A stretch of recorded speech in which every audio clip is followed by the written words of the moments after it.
Hi, this is Carine Weiss and welcome to the Medicus Mundi Switzerland Health for All podcast. And today we talk with Violetta Chifunda, a young journalist from Zambia dedicated to empower young people and advocating for issues related to sexual reproductive health and rights.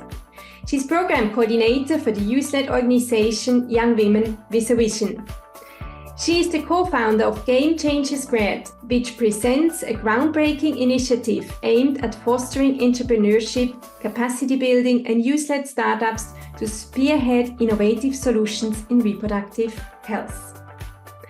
Hi Violet, thank you so much for being my guest at the Medicus Mundi Health for All podcast today. Welcome to this episode. Hi Carine, thank you so much for having me. I'm very pleased. You are a very passionate young leader with a clear vision for the future Zambians youth. That is, that young people know their rights, use their skills for entrepreneurship and startups. Where does this clear vision come from? From the young age, from primary school, I noticed that most of the time my classmates will be in grade 5. They'll stop coming to school because maybe they've gotten married or maybe they've just told them to stop going to school. So it became like something that really used to bother me. I really wanted to know, why are these young people not doing the best? Why are we not having young women or women in the parliament or in the government or just in the boardrooms? So this is something that really, it's personal when it comes to young people and just advocating for their rights. It's something that is personal. So my inspiration or my goal came from the fact that it's something that I see every day and I wanted to change that. So how can I change that? So you know how it is. You start little by little. And in one way or another, I want to make a change and a difference. So that's where it all comes in. The vision of your organization, Young Women with a Vision, is to have a generation of courageous young women who believe in themselves and their capabilities. What's the current situation of young women in your country? Don't they believe in themselves? It's, I can say it's a 50-50. We have young women, young girls who are very passionate about their rights, who knows their rights and who are practicing their rights. Again, on the other hand, we have young people who know their rights, but they are not practicing it. And again, we have another set of young girls, young women who don't really know anything about that. So when you come to Zambia and the situation when it comes to young women and especially when it comes to being vulnerable to sexual reproductive health and rights, we still have a gap.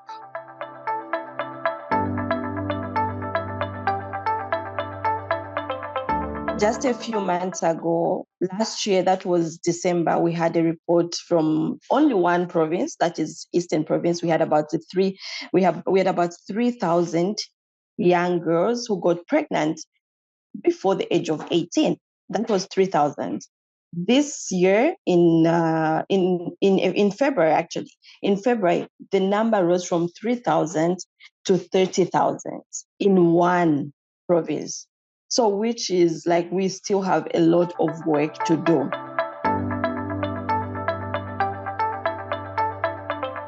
We are getting there. We have so many advocates that are coming in to talk about sexual reproductive health. We have the television, the national broadcasting. They are bringing in programs where young people can learn.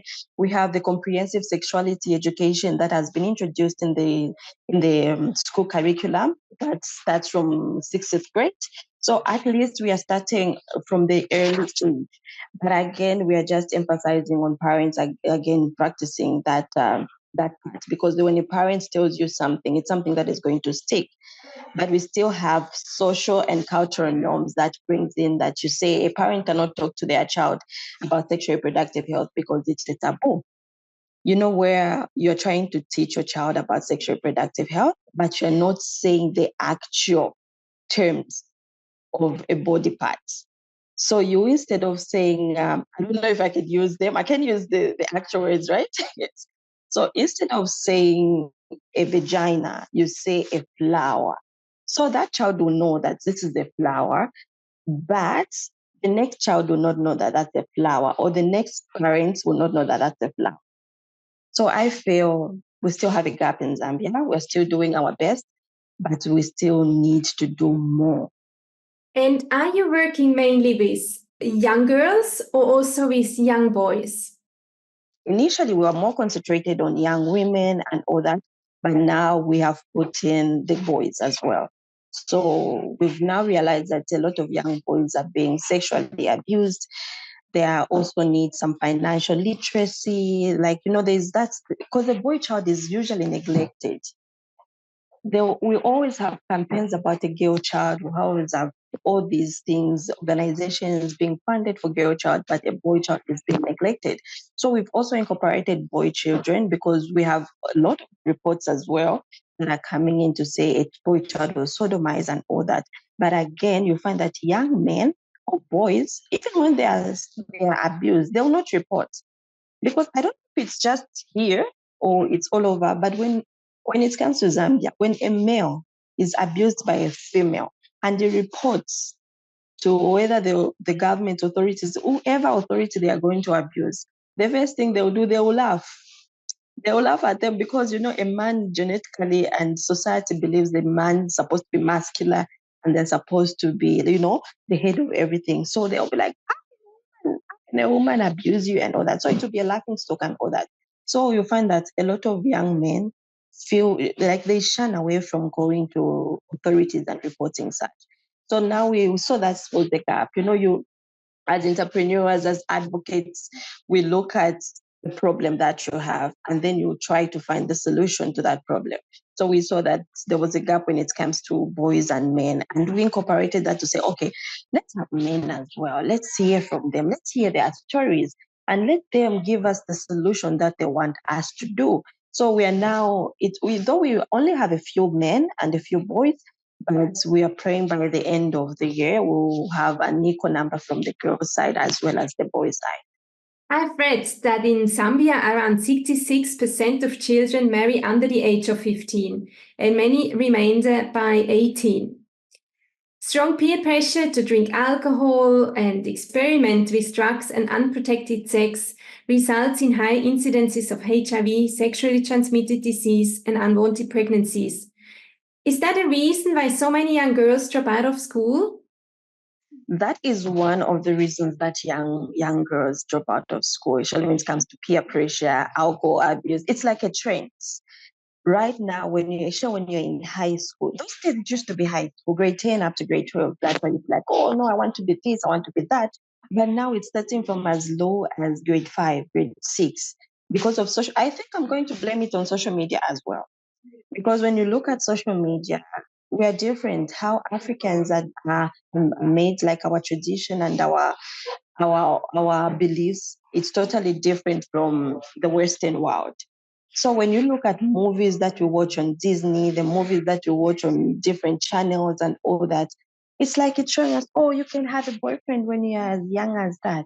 No, we can do this when you're as young as that, which is now corrupting our minds. So peer pressure is one of it because everybody wants to be cool. Everybody wants to go drinking on a drinking spree. Everybody wants to do drugs. They just want to taste. Especially when it comes to teenagers, the teenage age is like an experimental age. You want to experiment life. You want to feel that vibe to say, okay, I've done this, I've done that. So I feel a lot of drinking, alcohol abuse, a lot of unprotected sex, because you're going into these relationships. Let me tell you something. When it comes to Africa, Zambia specific, 18 years old, I'll be not allowed. 18 years old, I'm a legal citizen. I can do anything on my own. That's the government's thing. But when it comes to teenagers having boyfriends, having girlfriends, it's not allowed. So now, me as a teenager, I have a boyfriend. Who am I going to talk to? I'm going to talk to my parents, say, Mommy, I have got a boyfriend. What should I do? So I'll now experiment. I'll read something on the internet. I'll watch something on the internet and say, oh, this is how it's done. And then at the end of the day, we have so many reports of teenage pregnancies. It's not that they wanted to be pregnant. It's because they did not know how to do it safe.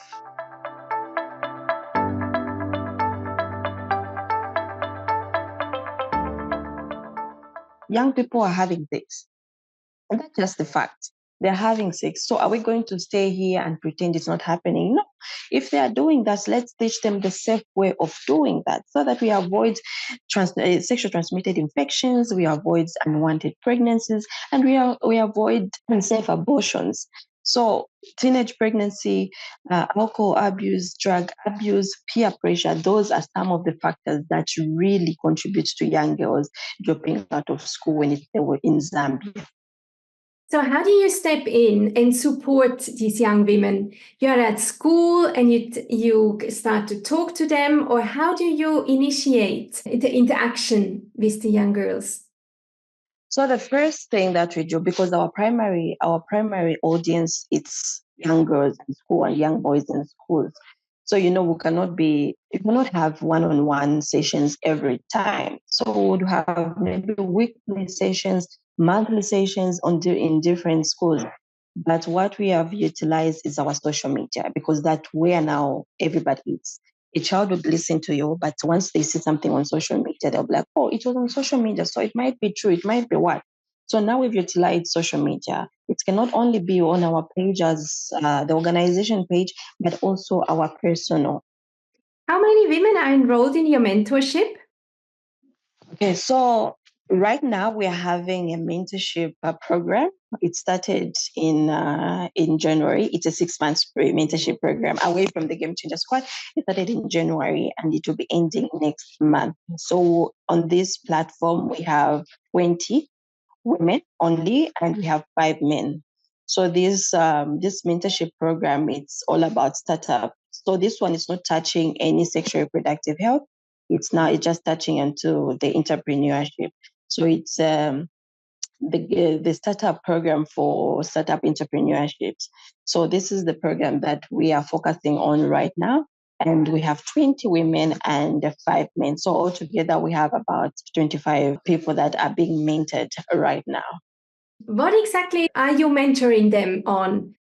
Learning how to be a good startup when it comes to entrepreneurship and networking. So in this group, we have a few people that are startups, like they don't do anything, they're just starting up. And we have those people that are already in entrepreneurship, and then they want to broaden their knowledge when it comes to what is needed and all that. And if you remember our 5 areas, we have personal branding, financial management, leadership, moral knowledge, and mentorship. So all these 5 areas are being touched. And sometimes you'll be an entrepreneur, but you have no idea what is involved when it comes to entrepreneurship and all that. So the goal is to make sure that they network, they have the good mentorship, and they have the good financial management that they have.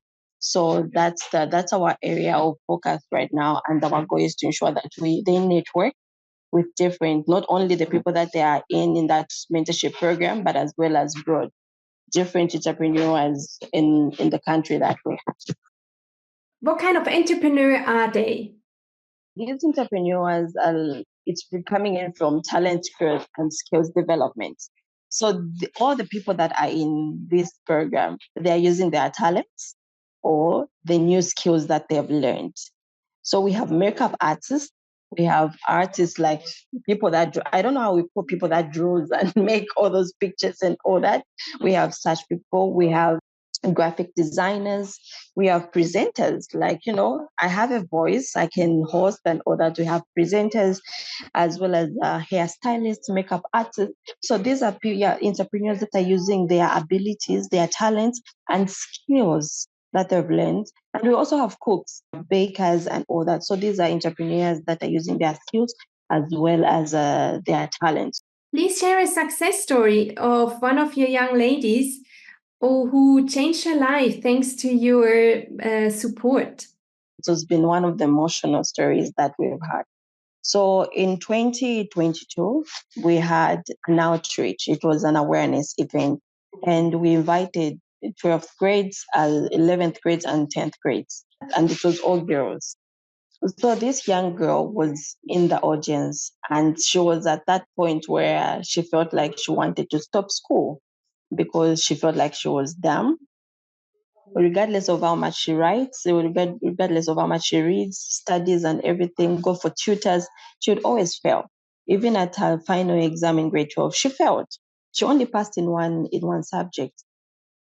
So event finished and everything like that. Then this lady approached and she was like, I heard what you said. I think I can relate to that, but I don't know how I can do it because I've been trying my best, but it's not working. And then we enrolled her in one of our mentorship programs. She discovered what she was good at.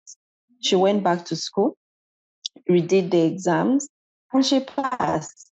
Right now, by then, she was a managing director at one of Zambia's biggest banks, that is Zanaco Bank. Like, really heard that, and it's touched us.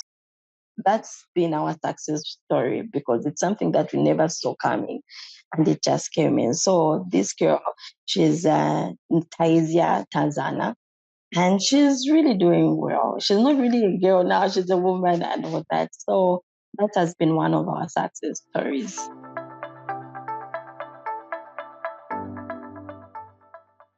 What are your aspirations for the future? What do you hope for? Our aspiration, and my aspiration personally for the future, I want to see a generation where young people fully understand their abilities and young people really have the efficacy to stand up for themselves and advocate for their rights, regardless of being sexual reproductive health or just general human rights. I want to see a situation where young people are able to stand into, to be in politics and to see them. I want to see one of my young people to the next president. But I want us to have a president who is 35, who's 29. I want us to have young people in parliament. I want to see young people debating in parliaments and I equally want to see a generation where we have a support from our elders, not only to see us as young people that don't really have a say or young people that are not serious about themselves, but I want to see a generation where we have support from our parents that sees us as future leaders, not only future leaders, but leaders of today. Thank you so much for this very interesting talk and for being my guest at the Medicus Mundi Switzerland Health for All podcast today. Thank you so much for having me. I've had a great time and I'm really honored that you really reached out.